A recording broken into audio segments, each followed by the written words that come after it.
faut peut-être dézoomer un tout petit peu pour essayer de comprendre pourquoi cette décision. La France et l'Europe sont guidées par les accords de Paris, pour faire court, et par ce qu'on appelle en France la stratégie nationale bas carbone, qui est en fait la feuille de route de chacun des secteurs d'émissions en France.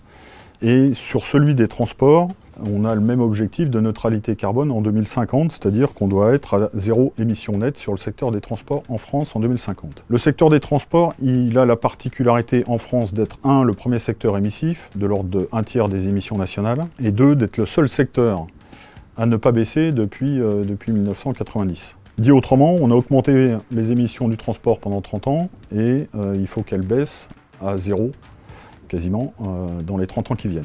En 2050, on ne doit plus avoir une seule goutte de pétrole ou d'énergie fossile utilisée dans les transports. Donc ça ne va pas se faire tout seul. Ça explique la décision européenne de mettre fin à la vente des véhicules neufs thermiques sur le territoire européen. Et la date de 2035 ne doit pas grand-chose au hasard, dans le sens où pour renouveler le parc automobile, il faut entre 15 et 20 ans. Et si on veut atteindre la neutralité carbone en 2050, ça suppose d'arrêter de vendre des véhicules thermiques en 2035.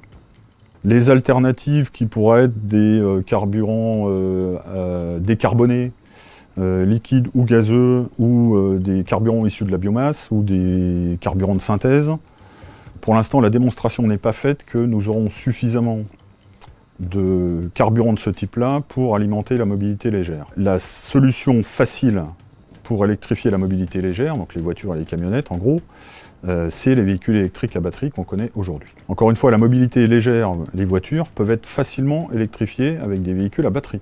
C'est ce qu'on fait aujourd'hui, ce sera encore plus performant demain. Ce qu'on dit là-dessus au Shift, c'est qu'il faut avoir une vision systémique de nos besoins énergétiques. Pour le dire autrement, les carburants de synthèse, les biocarburants au sens large ou même l'hydrogène vert, la mobilité n'est pas le seul secteur à en avoir besoin dans la décarbonation de nos activités.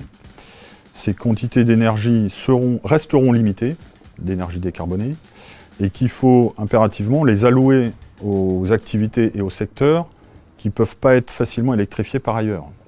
Donc réservons le peu d'hydrogène vert disponible, le peu de carburant de synthèse disponible, le peu de je ne sais pas quoi disponible à des activités qu'on ne sait pas électrifier. Typiquement pour l'hydrogène, ça va être la mobilité lourde par exemple, la pétrochimie ou la sidérurgie. Donc affectons les bonnes ressources aux bons endroits dans une vision transversale et systémique et en ne regardant pas que les secteurs un par un où chacun va vouloir s'approprier le peu de ressources qu'il a.